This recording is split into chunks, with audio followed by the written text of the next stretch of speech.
Dhaka medical college হাসপাতালের পরিচালকের পদত্যাগের দাবিতে বিক্ষোভ করছেন চিকিৎসকদের একটি অংশ। সেখানে আছেন আমাদের সহকর্মী শেখর আজাদ। বর্তমান পরিস্থিতি জানতে যুক্ত হচ্ছে তার সঙ্গে। শেখর, আপনি তো আছেন ঢাকা মেডিকেল কলেজ হাসপাতালের এখানে, তো পরিচালকের পদত্যাগের দাবিতে যে বিক্ষোভ চলছে, বর্তমানে আপনি কেমন অবস্থা দেখতে পাচ্ছেন সেখানে সেই বিক্ষোভ অংশের?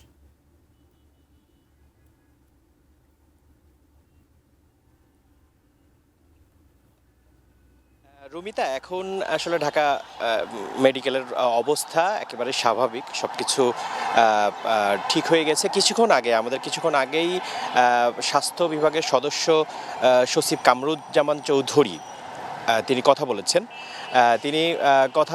তিনি বলছেন যে আসলে একটা ভুল বোঝাবুঝি থেকে এই ঘটনাটা ঘটেছিল। আজকের যে পরিচালককে অবরুদ্ধ করে রাখার যে বিষয়টা ঘটেছিল, সেটা আমরা বসে কথা বলে সেটা মিউচুয়াল করে দিয়েছি। ঘটনার সূত্রপাত আসলে আরও আগে থেকে। গতকালকে আপনারা জানেন যে এখানে যে ঘটনাটা ঘটেছে, একজন প্রশাসনিক কর্মকর্তাকে বদলির ইস্যু নিয়ে যেই ঘটনাটা গতকালকে ঘটেছিল, যে গত জুলাইয়ের 28 তারিখে রেজাউল ইসলাম নামে যে প্রশাসনিক কর্মকর্তা, তাকে বদলি করা হয়েছিল ময়মনসিংহে, এবং পরবর্তীতে গতকালকে সেই বদলি আদেশটা আবার প্রত্যাহার করা হয়েছে। তারপরেই আসলে জুনিয়র শিক্ষকরা তারা হচ্ছে এই রেজাউল ইসলামের যে চেম্বার আছে, ঘর আছে, সেখানে তারা তালাবদ্ধ করতে যায়, এবং সেই সময় সেখানে তৃতীয় শ্রেণীর কর্মকর্তা যারা ছিল তারা বাধা দেয়।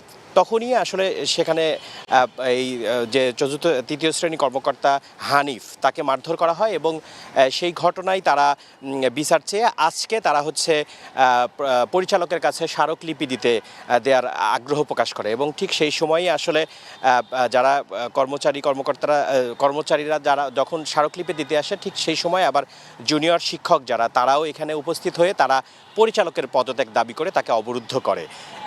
এই মোটামুটি দুপুর 2টার দিকে এই উত্তেজনাটা ছিল, এবং তারপরেই স্বাস্থ্য বিভাগের বিভিন্ন কর্মকর্তা তারা এসেছিলেন।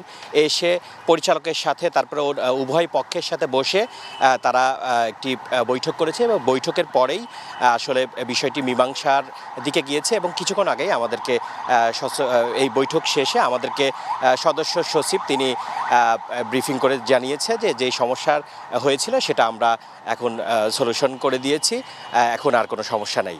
এই ছিল রুমিতা আমার কাছে ঢাকা মেডিকেল থেকে সর্বশেষ।